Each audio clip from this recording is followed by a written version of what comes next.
It was amazing. I could not believe what I saw. 70 years of work. How often does an artist get to see 70 years of his or her work on the wall at one time? Started in 1956, I think, was the first year, the oldest piece in the show, and it ran through to yesterday, or so it seemed, and it gave me a new take on my work, because there were works in there that I had never seen for 20, 30 years, and to see them in the context of my recent work was amazing. So I was really astounded that this, what I thought might be a hodgepodge of work, was actually cohesive, and there was connections between the present day and the past.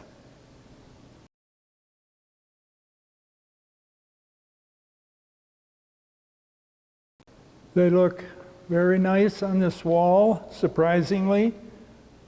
I could not believe that these, what I looked at as more or less archival pieces, scraps, that I never expected them to be anywhere but in a drawer. And when I saw them on the walls, some of them framed, they took on a presence that I couldn't imagine they might have. Things that I did in college, for example, little sketches at the coffee shop at Syracuse University, was just a throwaway in my mind, but when you get it on the wall, it has more substance than I could ever imagine as the artist.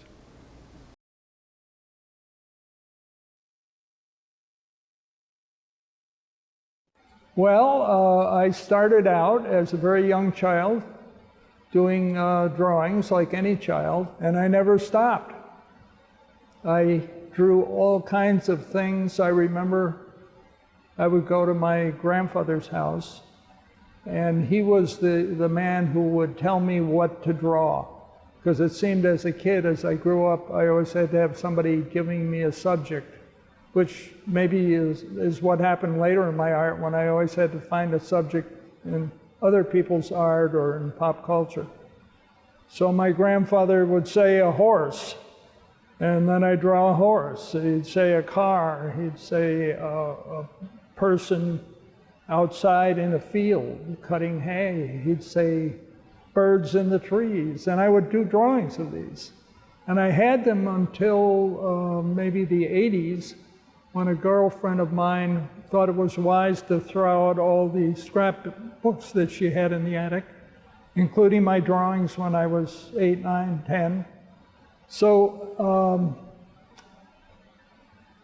as a child, I thought of myself as an artist very early on.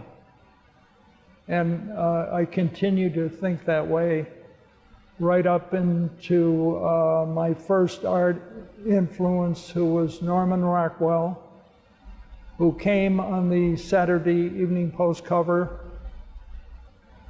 every other week, once a month.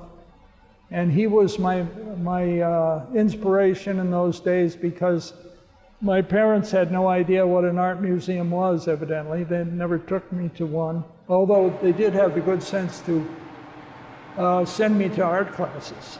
So I had that experience of being taught by a man who was a local artist named Stanky, and he saw my abilities, and he helped me out a lot. And I remember one instance when I was probably, I don't know, in my sub-teens, 12, 13, and I had a good friend named Billy Curtis, who was a fantastic illustrator. He could make comic strips like Steve Canyon and those common comics where there was always a hero going off to save the US in some foreign country. And he did these beautiful drawings. And so his opinion was important to me. So there was a exhibition of various works by various kids in this important museum in Albany, New York, called the Historical Art Museum. And my painting was featured. It was a big work on paper of a knight on a horseback with his armor shining, and I was so proud that I got all the reflections correct on the armor, and I got the sense of the horse and how he looked. I thought it was fantastic. And so I showed my friend Bill Curtis this thing. And he walked in, he was a little older than I was. He walked in and he seemed to me to be about 6'3" by then, because he was taller. And he looked at it and he didn't say a word.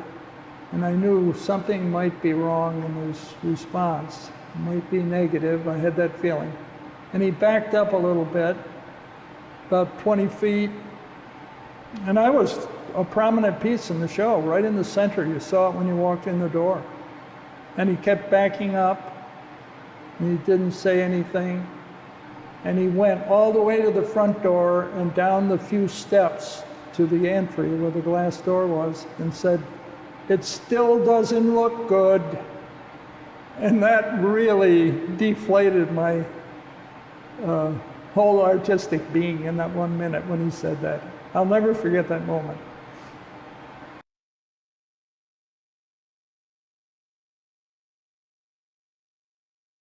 I was a sign painter. I started out somewhere in college, early college, probably I was 18 or 19, and it was a way to make money in the summer.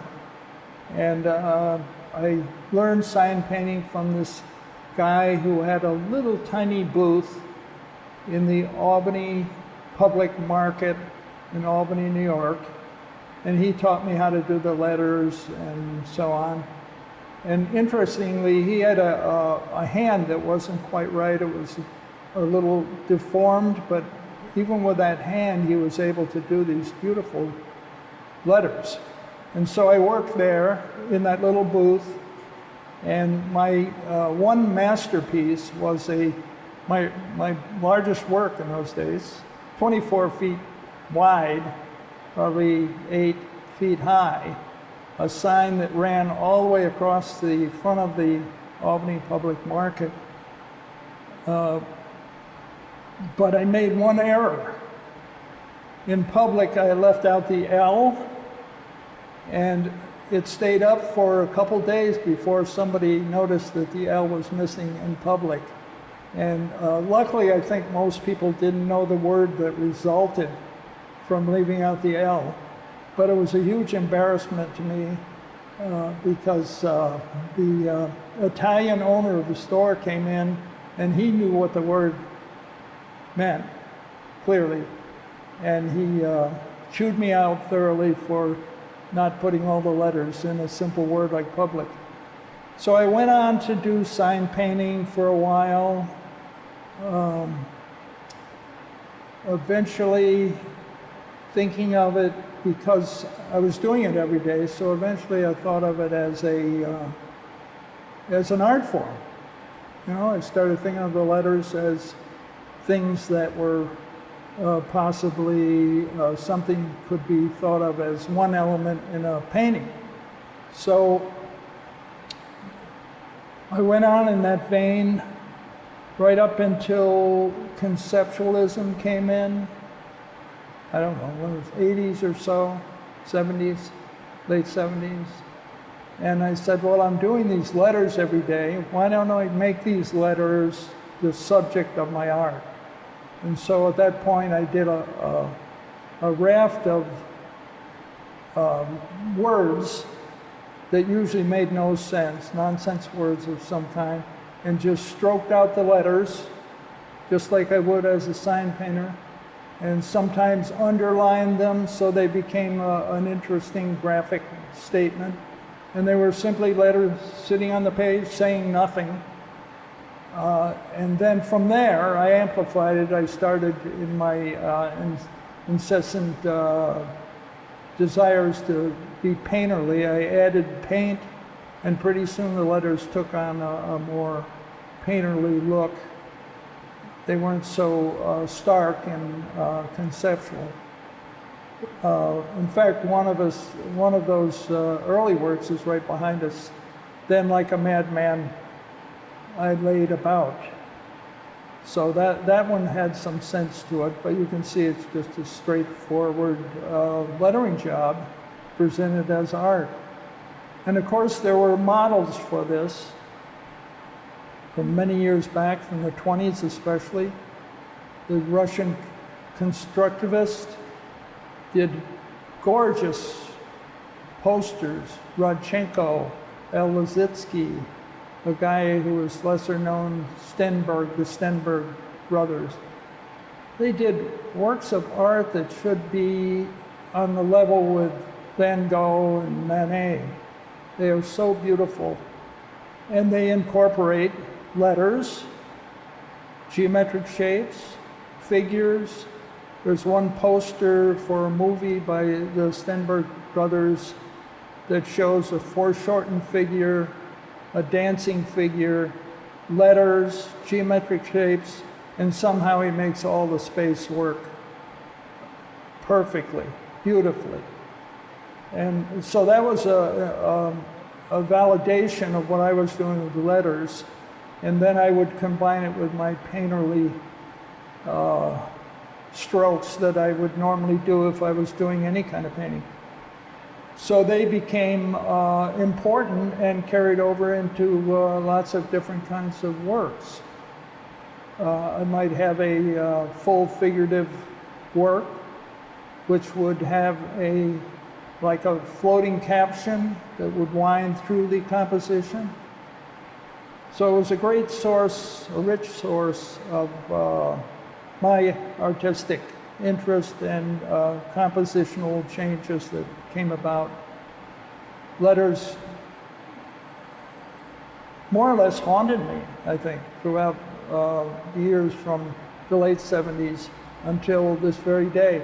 In fact, I'm just considering now taking a found painting that lies in my garage right at the moment, a dormant, horrible painting, and adding letters to it and making it into a work of art by combining the found imagery and letters. So it goes on, and I expect it will continue in new ways as I go along.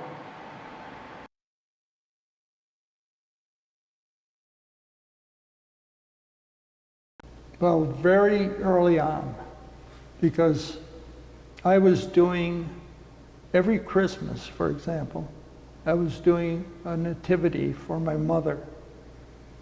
So, who wasn't that religious, but she liked the idea of seeing a painting of the nativity. So I did a variation on that every year, that theme, which kept me going, of course. And other themes I would pick up during the year. I fell in love with a terrible painter named Frederick Taubes, who became a paint salesman, really. He developed this medium that became popular for a while. It was some kind of varnish that you mix with your paintings. And so I would copy his paintings, which I still have a few examples. They were things like women in veils and portraits of, it wasn't bullfighters, but it might as well have been. The paintings were terrible. But he promoted this quick painting style where you would try to get a painting done in a short time. I guess he planned to be on television someday, but he died before TV came in. So that kept me going, that kind of thing. And there was another source of information, a deadly one as it turned out. Stephen Foster put out a bunch of how to draw books, how to draw heads, how to draw portraits, how to draw figures, how to draw landscapes, everything. And they were routinely hideous because they forced the student, and you would think anybody who would buy that would be a student, and I was. So they would tell you how to do, by formula, a particular subject. So I remember going up into this beautiful landscape around where I lived in Albany. I can't imagine it's there anymore. Go up on a hill, the trees, and looking down on this fantastic pasture with the trees all floating around the edge, and that day that I was there, the clouds doing all these wonderful things.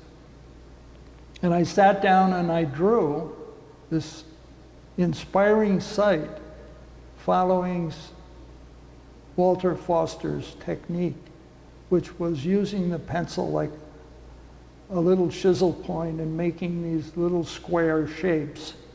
And my drawing came out quite horribly, of course, and years later I still regretted that I didn't respond to the landscape and just make a drawing of it like any normal human artist would do. But instead I was locked into the authority figure, who was Walter Foster. And that kind of lingered with me, that authority figure thing.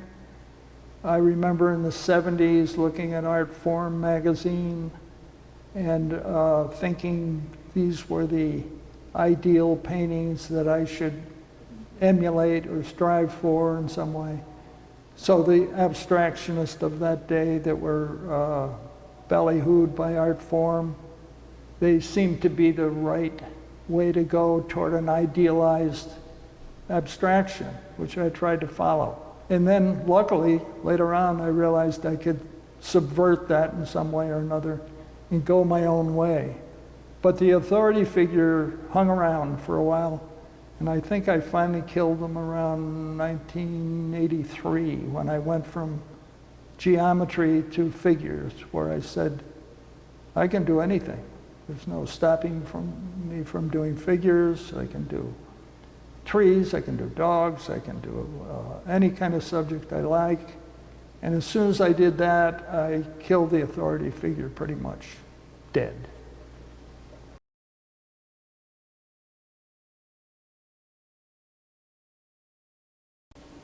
I think the wide range is due to my tendency to always search for a new subject, really, old-fashioned subject search. I get tired of doing a certain kind of thing, and I go to something else. And then in the process of doing these subjects, whatever they might be, I would always use a trial and error, I guess you would say, mostly. For example, I might start out with a blob of pigment, of watered down pigment, some kind of wash. And then in that, like Leonardo did with clouds, I would see a face. Faces are everywhere in blobs, as we know. And I'd make that into a face. So that process created, very recently in fact, changes in variety. So that where I would do a face in the past, the head, say, I would be thinking head. But once I had a blob, I could think abstractly for a while and then change my mind and say, I want to make this a figure, a face, a dog, whatever subject I wanted to make it, or whatever I saw in that blob of pigment. So that's one answer, is that technically I did things that inspired different looks on the canvas. For example, collage.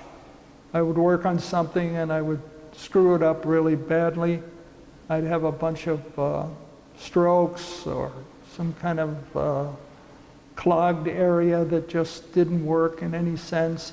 So instead of painting it over, I would paste a piece of colored paper over it and paste another one and another one. And the great advantage, of course, with collage is that you get a tactile quality to it immediately. You don't have to build it up out of paint or out of graphite. It's instant. You see edges now, you see shapes. You don't have to actually build them piece by piece. So you can blot out a whole piece of work instantly and go from that to back to the brush and work on top of the collage elements. So that's an example of the variety. And I don't know, I think a lot of the variety is just that I found interest in different things. For example, the Degenerate show in 1938 that the Nazis put on, displaying some of the greatest artworks in the world that were soon either to be destroyed or lost or sold, was an interest to me when I saw it in Los Angeles. And I thought I would like to do something with that. And so I did the series Whereabouts Unknown, which dealt with the very artworks that were lost or stolen or destroyed. And my only source were little black and white photographs reproduced in the catalog of the exhibition, the LA reconstruction of the Degenerate show.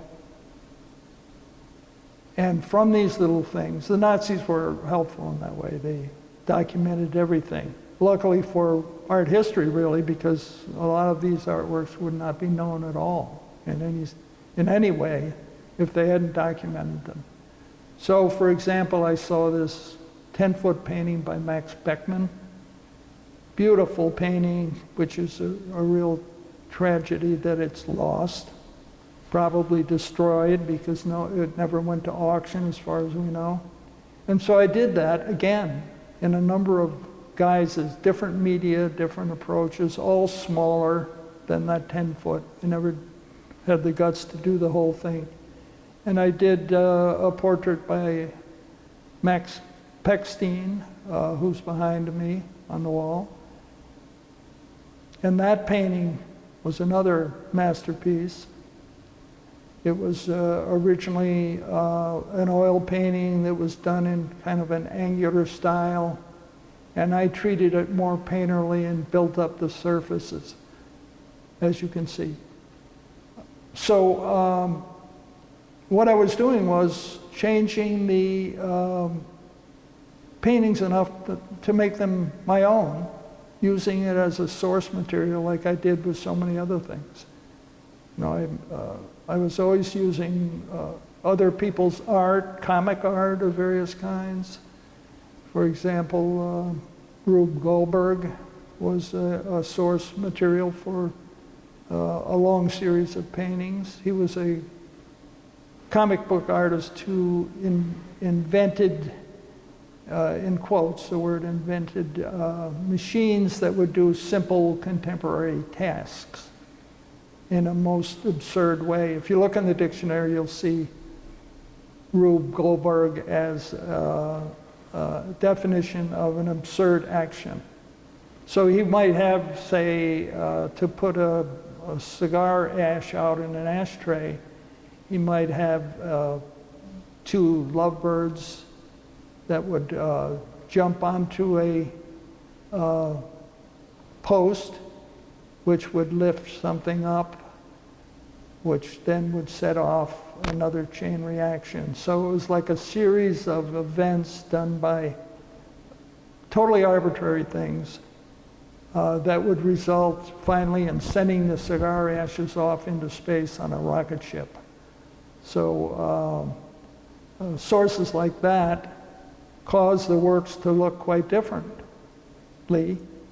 For example, some of them were very realistic in a way, painterly way, and some of them were very cartoony and abstracted. So I could look at those as a new way to paint, really.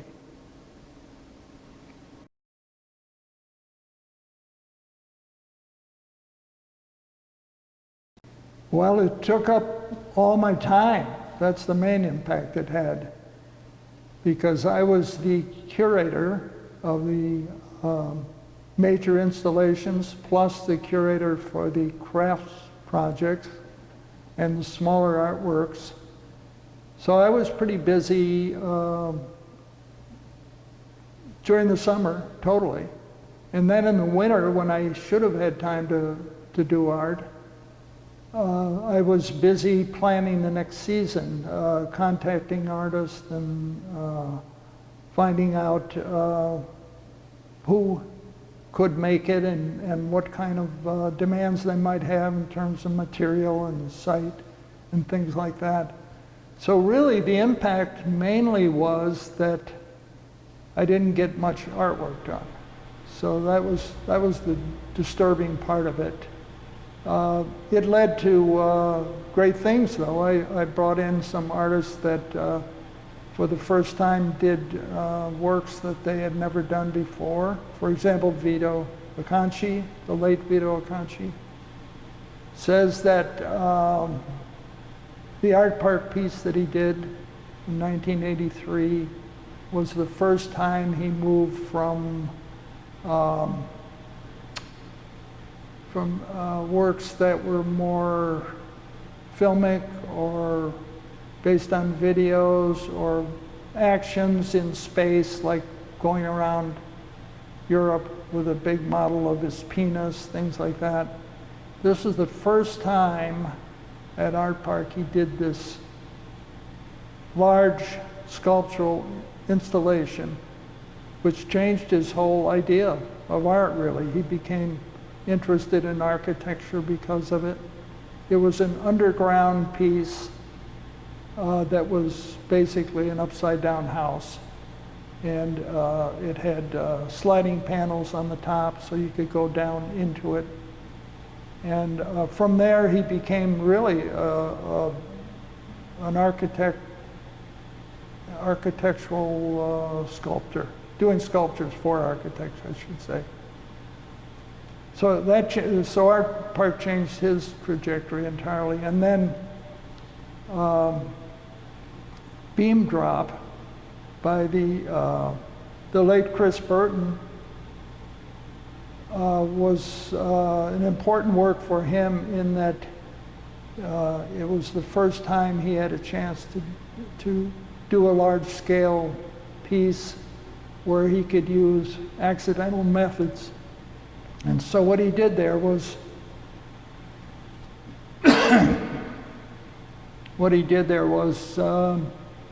dropped I-beams into a pool of cement, put them up on a lift, dropped them from a great height, and wherever they landed, he let the piece be what it was. And it came out to be a very planned-looking major piece of sculpture. It didn't look accidental at all. And subsequently, he did this same piece throughout Europe, throughout the world, before his early death, sometime in the 90s, I believe. So that's the result of Art Park, and that allowed me to get to know artworks that I otherwise would not have known as intimately, and to work closely with these artists, which was exciting for me. So Scott Burton did a large piece that was a monumental sculpture as a picnic table. And Scott, at that very time, became sick. And he had made his proposal and it was accepted. And then he said, for personal reasons, I cannot do this piece. And I said, Scott, we got to do it. It's a very important piece for the season. And he said, well, I just can't do it. I'm physically unable to do it and emotionally unable to do it. And so I said, well, I will do it. And so I wound up installing this gigantic upside-down pyramid into the ground and 4 pyramids that surrounded the picnic table. So I had to figure out technically how to do this in the way that the artist wanted it done. And he only came at the very end and okayed the piece. And then finally I learned that he had acquired AIDS This was 83, I think.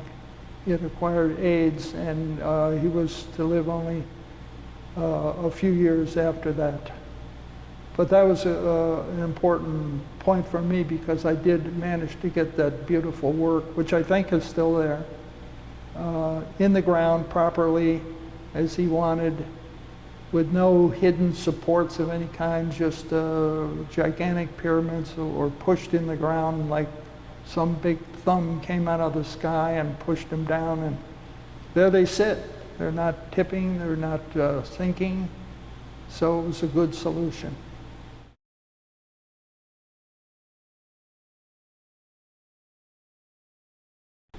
Well, I didn't have any problem with that, because the way I thought about writing was almost foreign to the way I thought about art.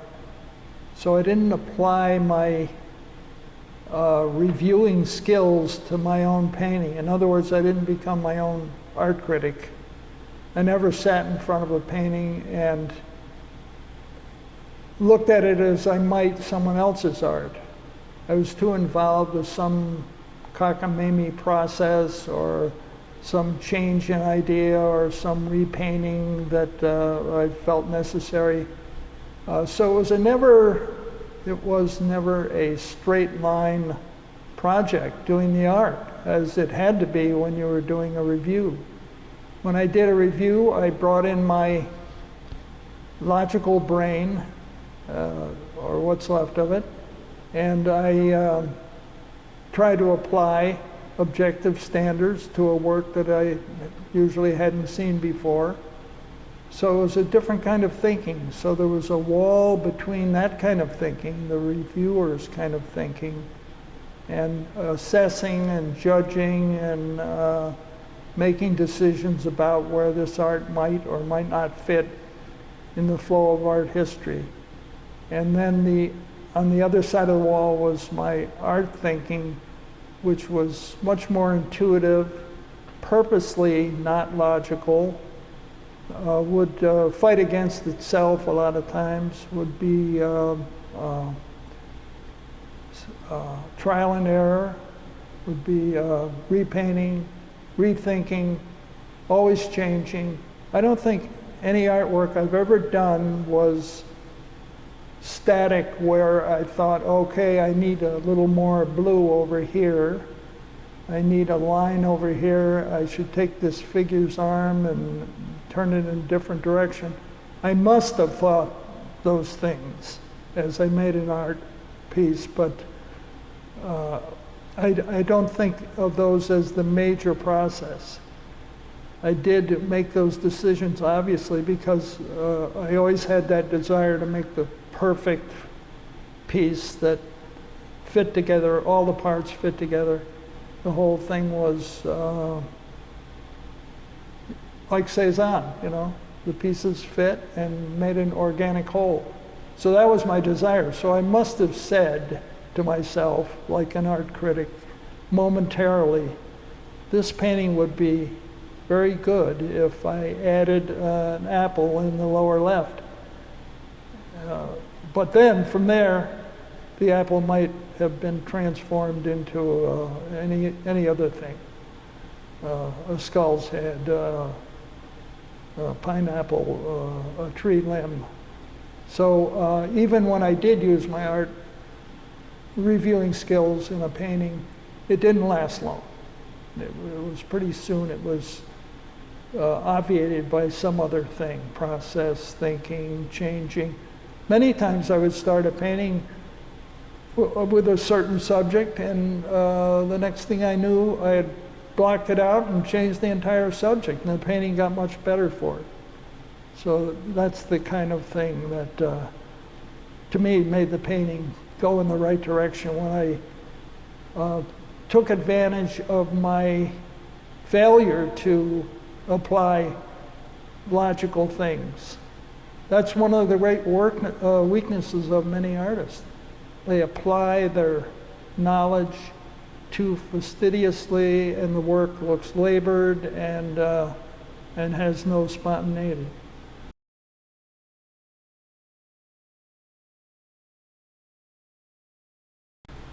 The art historical references are a way out when I'm stuck oftentimes.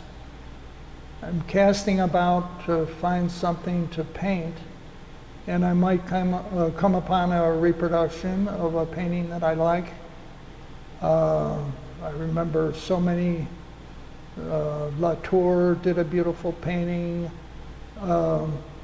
of a woman's face. I think it's about a card shark, if you recall the painting. And it has this woman with an oval face and a scarf, and her eyes are cast to one side because her hand is slipping money from the pocketbook of the man who was looking amorously at her. So I just took that face as one example and did many variations on it. I just loved the way the light landed on the face, the way the eyes made these little shapes, and it was an inspiration. So that's usually what happens is I look at a painting and I'm jealous that this great artist turned it into a gorgeous painting. My theme of Susanna and the Elders, which is an ancient biblical theme, terrible story about a woman who was bathing, in those days necessarily nude, in a stream, and the elders come by and stare at her and then bribe her, say, if you have sex with us, we will not report you to the authorities as a whore. So she was, of course, in a bind, and then some famous biblical figure, I don't know what his name is, came in and saved her. And so it became a very popular theme, and for one reason, it was voyeurism.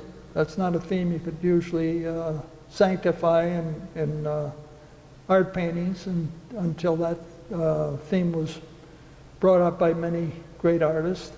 So it was a theme that was done over and over in many beautiful guises.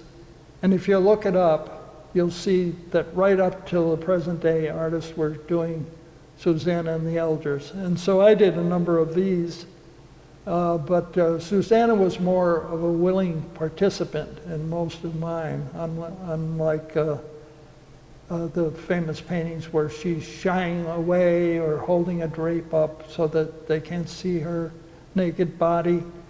So I made it kind of comical, like I do many things.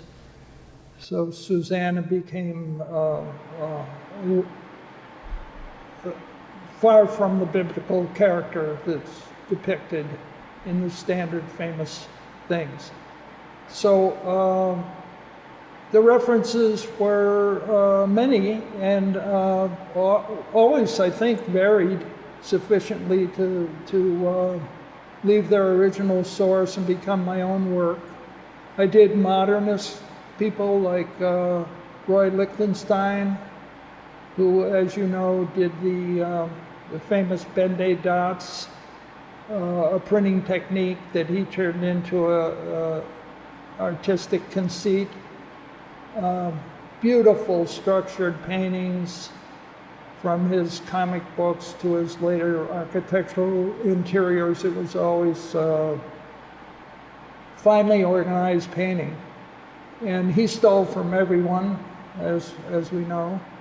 So I thought I would steal from him, and instead of making Ben-Day dots, I would make Ben-Day blobs. So instead of the careful structured painting that he did, mine were painterly, intuitive, fumbling. The figures were more deformed and less rigorously imposed within the composition. So the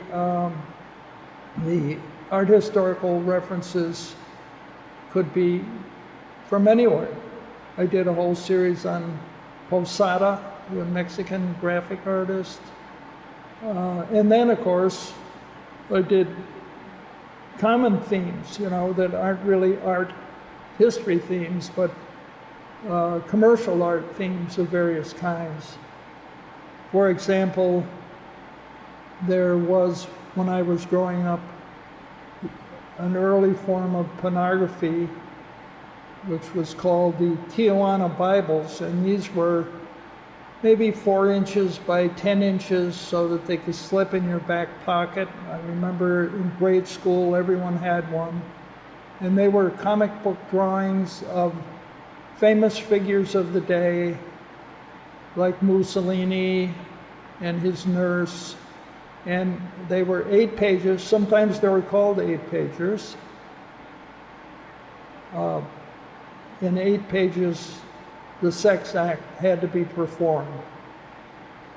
What made them amazing to me, seeing them in later years, I can't imagine what I thought back in grade school, but in later years I looked at them as a source of art and style, because they had a wide range of illustrators from the most inept to the most skilled. So you might have one illustrator that had never really drawn before in his life. I assume they're all men doing these. And it would be this brutal, primitive kind of drawing style, which I used to great effect in a number of pieces. And then there was somebody who worked in this beautiful lyrical line that was totally inappropriate for pornography. You could see the beautiful strokes on the hair of the woman, the waves going down in lyrical lines. This was obviously a highly skilled artist, but it just made no sense when it came down to the sex act to depict it in this kind of lyrical way. Just didn't work. So I had all kinds of styles to use from a source like that. And I got some of my best paintings out of that. I got Mussolini in Love, which is a big oil painting. I got Joey Brown, who was a comic famous in the World War II era, and was in Some Like It Hot in the 80s. And he became a character in my paintings who could do anything. He was free to be as erotic as he wanted to be, because his source was from an early form of pornography.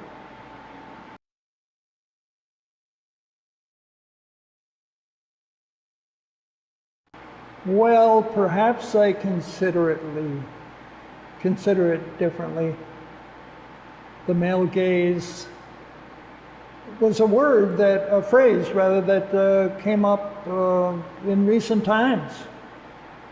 Back in the 50s, there was no such designation. People talked about Picasso's power of his gaze and how he was hypnotic in the way he looked at people, especially women. So the idea was there, but it never became a political point till much later. And I never thought of it as a political point at all. I just assumed that artists looked at naked women. It was part of the gig. So I never considered it as a negative. I just thought that man tended to look at women because man was attracted to women. The political implications never came up. So of course it was much different back in the 50s and the 60s than it became later on when it became an intense political issue. So my treatment of it, I think even in the early days, was somewhat humorous, occasionally at least. My gaze in the 50s and the 60s was not static. It was humorous sometimes, it was oblique, it was used as a artistic element in relation to the subject. But admittedly, women were shown in those works of mine from those days as being gazed upon. They were nudes, they were semi-nudes, they were figures that men would be likely to be looking at. That was the depiction. And that was common in art history. So many paintings were done with the idea of the male gaze, looking at a woman in various erotic poses, even though it might be presented as, say, a myth or some biblical story. But male artists took advantage of that to make eroticized paintings of various kinds. So my handling of in later years was, I think, much more lighthearted. For example, pin-ups were, by the time I did them, a pretty corrupted art form. They weren't thought of as serious at all.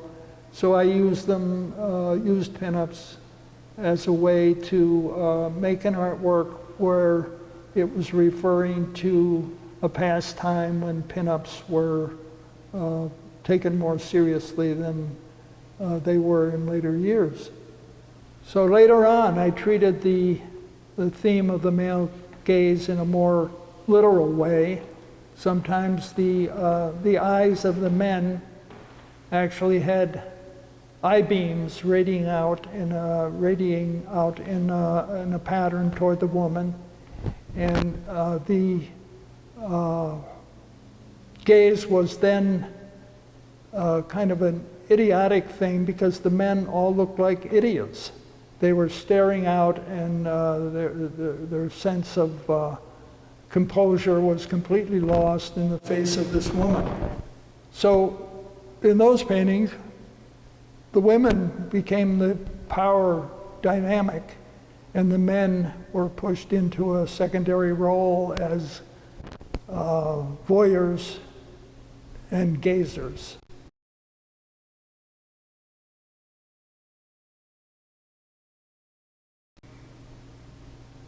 Well, I think the key to remaining productive is my changing interest in art.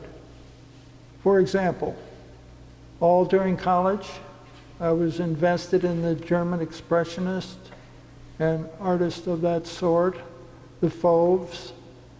And somewhere around that time, I discovered other styles and looked at other artists. And so as I moved through, I got to the point where I had to decide between being a figurative artist or being an abstractionist. And that would be right around the 60s when I studied under Seymour Drumlovich. I remember one day he said to me, decide, you're either a figurative artist or you're an abstractionist. And so because he was an abstractionist, although I didn't look at his work at that time, feeling it might influence me too much, I decided on abstraction. And so I gave up my early pseudo-pop works from the 60s and up until the early 70s, where they were figurative things borrowed from pop culture in one way or another. And I started doing very large abstractions, like Diebenkorn, I guess you would say, big fields of color with geometry hanging around the edges. And that continued through a number of phases. Some were almost minimal, big fields of textured color surrounded by borders. I did a number of things in that vein. The triangle became important after a while, and I did first triangles floating around on fields of color, and probably that was the first time I thought, well, maybe I should subvert geometry in some way. So these triangles that were on fields of color looked like they were about to mesh in a harmonious way, but instead they kind of missed a little bit. They look misaligned all the time. I don't think there's any in the show that have that misalignment apparent, because from there I went to a symmetrical design, like a couple of the paintings in the show where a big triangle filled the format and was surrounded perhaps by other bands or borders. So those changes from figurative to geometry and then eventually back to the figurative again kept me going. I remember in the 80s, sometime probably mid-80s, I looked at my geometric paintings and I just felt like I'd reached the end of the line on those works. I went to figurative at that point. I felt, what was the difference? I could do whatever I liked. If I wanted to do figures, I'd do figures. If I wanted to do geometry, I'd do geometry. I suddenly felt that I didn't have to follow some sort of art world, a dictate that said you had to have a specific style that everyone could recognize. So my work started to involve the figure, at first paintings from the model, later cartoons. After that, sources like old master paintings, various other figurative sources. So at that point, I found out that it didn't matter that I went from one thing to the other because I made it my own anyway. It just by the brush strokes, the compositional choices, things that happen in the painting, they looked like they were done by me, no matter what I did, whatever subject it was. So that was a great revelation for me, that I could do anything and make it my own individual work. So the show shows that, I think, that you can see connections between old and new works.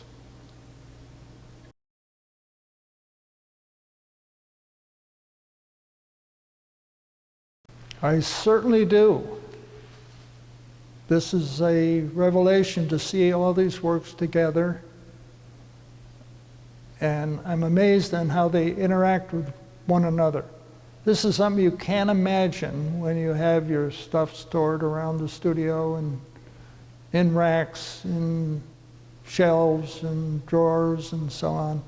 You can't imagine because you can't think back and picture their impact on your brain and your eye. But when you get them on a wall and you see them next to each other, suddenly there's relationships that you couldn't imagine, completely different. So that some work that I did in, say, 1980, next to a work that I did in 23, has some connection. And I don't mean just superficial connections like color or repeats or lines that are similar, but I mean in some kind of deeper conceptual way the work seems to have a relationship one to the other. So that part was quite amazing to me. Okay, so I'm gonna steal a bit from late night television right now and give you the scientifically devised Colbert questionnaire, which Stephen Colbert asks a lot of guests and celebrities in order to get to know them at a deeper level than just surface qualities. All right, you ready? Yeah, I'm ready. There are 15 questions. 15, wow. Richard Huntington, what's the best sandwich? The best sandwich, that's an easy answer. It is caprese, tomato, lettuce, tomato, caprese, what do they call that? Caprese sandwich, I think, maybe. But we had one in Italy where we went to this little ancient town and nothing was open except this one little restaurant that was barely a restaurant. It was a small town, way up in the mountains. And they went out and picked, what else is in the caprese sandwich? There's something else. Anyway, I should know this. They went out and picked it out of their garden, whatever it is, the unknown substance, the tomato and the homemade cheese, and they put it all together in the sandwich. And it was beyond any sandwich known to humankind. You never had it again. There's no way to get it. What's the one thing that you own that you really should throw out? Oh my God. You mean, what's the 1,280 things that I should throw out? How can I say one? I mean, I don't tend to throw things out. I just think, oh, someday I'll use this little bolt. You know I got to use for this spring. I know I got to use for this silly clamp that no one knows what use it might have. So I can't throw any of those things out. So I put them in cans and I store them and so forth. But one thing, it can't be one thing. It's got to be many things, many, many things. What is the scariest animal? Whoa, the scariest animal. The scariest animal. I think the wombat would be the answer. And no one knows what the wombat is, but it's a real animal. And the reason it's so scary is that when I was at Art Park, there was this comical staff that had down in their shop, these were the worker guys, they had this long box that was maybe 12 feet long, a big channel, and it had a grate on the front of it, like a door that you would open to put an animal in there. And they told me that they kept a pet wombat in that box. So they decided that they were going to show me the wombat because it's a very interesting animal. And so you go up, I go up to the door and look in, they say, look in, he's in there, he's back in there. And then on a spring-loaded device, this fake wombat comes slamming into my face right at the gate. And I was really scared for that one instant. So I think a wombat is the scariest animal. Have you ever asked someone for their autograph? I don't think I have. I don't think I ever asked for an autograph. Although I should have in a couple instances. And one particular instance involved Burt Lancaster. And he was just at the starting point of his career. And he was a great athlete. He was a circus performer and so on. He was just this amazing guy with this amazing body, amazing face. And he was just starting to make movies. And I had just made a soapbox derby entry in Albany, New York. I don't know, 10, 11, 12 years old or something. And I was there at that soapbox derby event. And Burt Lancaster was the guy that brought in to stimulate attention to the event. And he brushed by me. His shoulder hit my little shoulder. His big shoulder hit my little shoulder. And naturally I say, sign my soapbox derby car. Come on. Bert, I never did. What do you think happens when we die? I think what happens to us, for even the most hopeful, sadly, is like a bug being stepped on by a big shoe, we disappear and are never heard from again. As is pretty well proven, we've tried to talk to people that are dead and they never, ever, ever answer. So I would say the one word, the one scary word, really there's no reason to be scared, but we all are, is oblivion. That's what happens. We are no more. You know, when you go under an anesthesia for, say, an operation, and there's this black spot in your life, this gap that you cannot remember anything. It's not like dreaming or sleeping. It's just blank. That's it. That's the way it'll be. Total blank. Not Mel blank, just total blank. What is your favorite action movie? I don't generally like action movies. They're too action-filled for me. I hate the idea. Oh, I used to love them, though. I used to love car chases. I remember growing up. They were my favorite movies. Car chases. Those were great. And they didn't have the great effects they have now where the car spins out of control and turns over and bursts into flames. So those were great. But that was when I was a kid. Later on, action movies, maybe, what's his name? The great Japanese Chan. It's not Charlie Chan. He was an early movie star, but Chan. Those were great action movies. I enjoyed those, where he leaped from the drain pipe to the house and all, without a double. It was amazing. So that'd be my favorite. Apples or oranges? Apples, because they desire to be painted, I would say. What is your favorite smell? I think coffee. Coffee's a great smell. You wake up in the morning.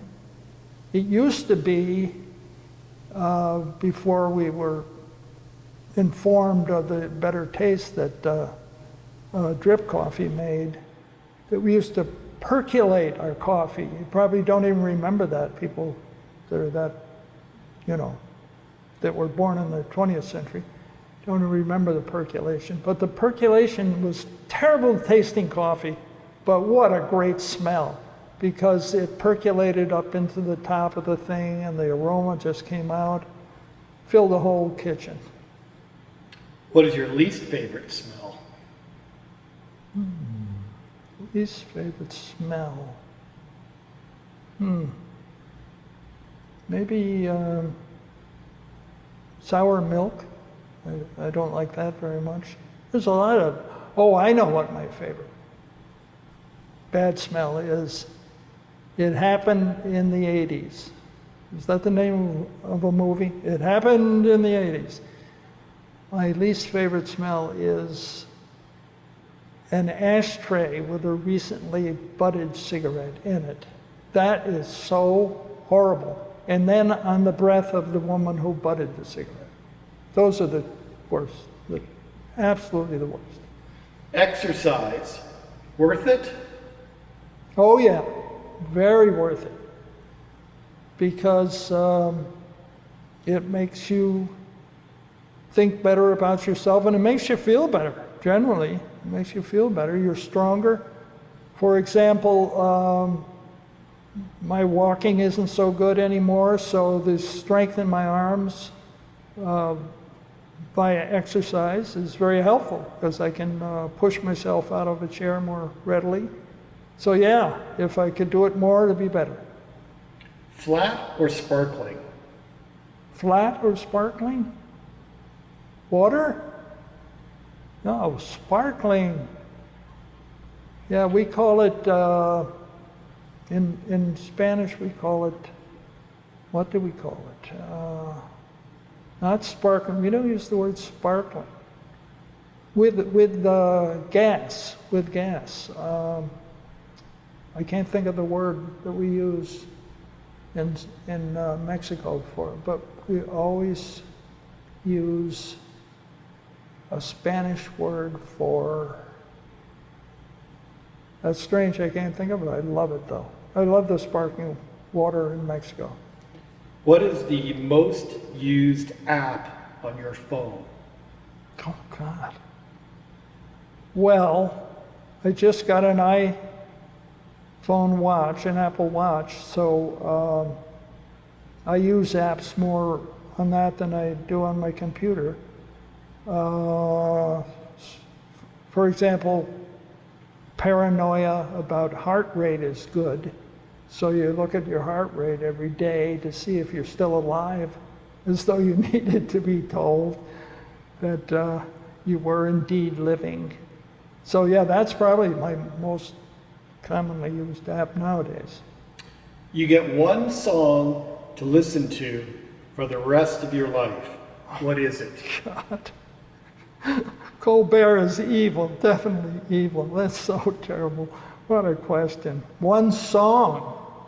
I mean, I would say, if I had to choose one song, I would choose Don Giovanni coming on for the first time, singing, and I can't tell you what the name of the song is because it's in Italian and I cannot remember what it is. But he comes on singing for the very first time, dramatically, beautifully. Wonderful song. If I had to listen to one over and over, that would be it. And secondly, I would probably do Miss You by the Rolling Stones. Those two. Together, played over, one on top of the other. What number am I thinking of?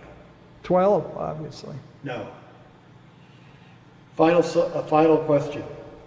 Describe the rest of your life in 5 words. I am going to live till 100. All right. I You cheated. fudged that a little bit, but we'll let it go. I cheated. Okay, going to live to 100. Yeah, going to live. All right. Thank you, Richard.